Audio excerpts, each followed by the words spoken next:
ये टॉपिक है हमारा मेघ एवं वर्षण। तो आइए इस टॉपिक से रिलेटेड प्रश्न को देखते हैं। पहला प्रश्न है, निम्नलिखित में से किस से मेघ को मोती का माता कहा जाता है? तो ये पक्षाव मेघ को मोती का माता कहा जाता है। दूसरा प्रश्न है, ऐसे घने धूसरी बादलों को क्या कहते हैं जो वर्षा करते हैं? तो इनको वर्षा स्तरीय मेघ कहा जाता है। नेक्स्ट क्वेश्चन है,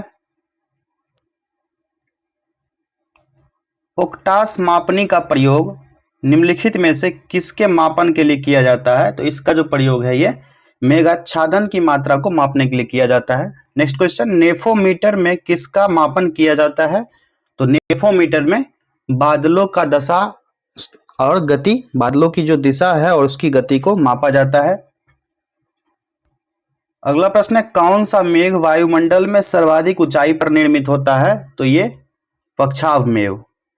नेक्स्ट क्वेश्चन, रेशेदार दिखाई देने वाले मेघ को क्या कहते हैं?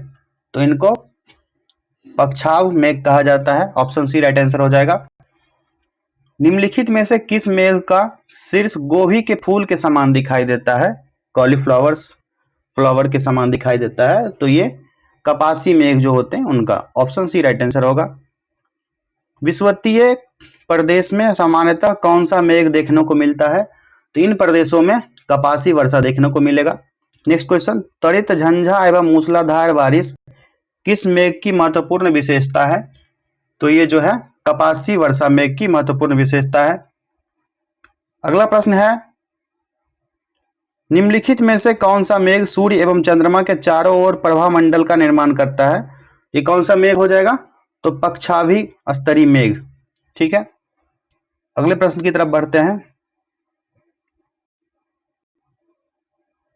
रेगिस्तानों में बादल बरसते नहीं हैं, क्यों नहीं बरसते हैं? ये रीजन पूछा जा रहा है। तो ये निम्न आर्द्रता के कारण। ऑप्शन डी राइट आंसर हो जाएगा। नेक्स्ट क्वेश्चन, किसी स्थान विशेष पर वर्षा निर्भर करती है, कैसे डिपेंड करती है? तो ये पर्वतों की दिशा पर, कि पर्वत का डायरेक्शन किधर है। भूमध्य रेखीय प्रदेश में किस प्रकार की वर्षा होती है? तो इन प्रदेशों में जो होती है संवहनीय वर्षा होती है। ऑप्शन सी राइट आंसर हो जाएगा।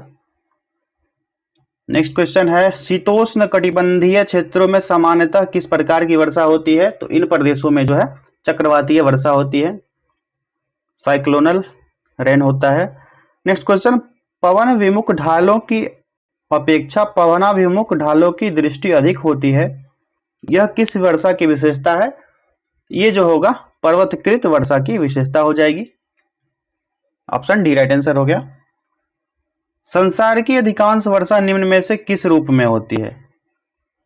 जो नॉर्मल वर्षा होता है ये पर्वतीय वर्षा होती है। ऑप्शन बी राइट आंसर हो जाएगा। निम्नलिखित में से किस क्षेत्र में सालों भर वर्षा होती है?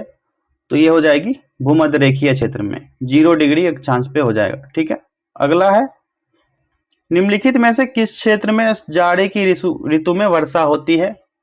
किस क्षेत्र में होती है? तो ये हो जाएगी भूमध्य सागरीय क्षेत्र में। नेक्स्ट क्वेश्चन है, वृष्टि छाया प्रदेश किसे कहते हैं? तो ये पर्वतों के पवनाभिमुख ढाल को कहा जाता है वृष्टि छाया प्रदेश। समान वर्षा की मात्रा वाले स्थान को मिलाने वाली रेखा को क्या कहा जाता है? तो इनको जो है आइसो हाइट कहा जाता है, आइसो हाइट।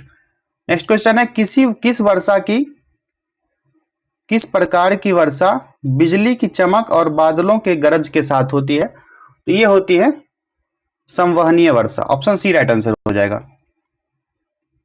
नेक्स्ट क्वेश्चन, विश्व में सर्वाधिक वर्षा वाला स्थान है, कौन सा है सर्वाधिक वर्षा वाला स्थान? तो ये हो जाएगा मौसिनराम। कहां पर है मौसिनराम? आप लोग कमेंट कीजिए। विश्व का सर्वाधिक शुष्क स्थल कौन सा है? तो ये हो जाएगा आटाकामा।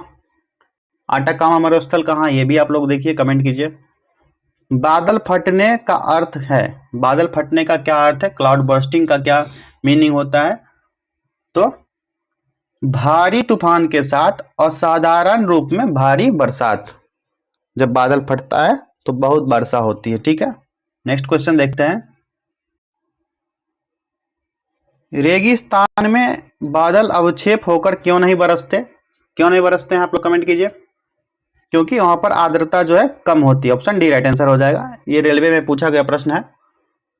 विश्व में वार्षिक वर्षा का औसत कितना है? पूरे वर्ल्ड का पूछा जा रहा है, तो यह 100 सेंटीमीटर। नेक्स्ट क्वेश्चन है, तुंगता संचयी मेघ यानी अल्टोकोलमस क्लाउड किसकी तुंगता यानी किसकी एल्टीट्यूड पर बनते हैं? तो यह बनेंगे 2000 से 6000 मीटर की क्लाउड पर। ठीक है, इस टॉपिक में इतने ही प्रश्न है। अगला टॉपिक है हमारा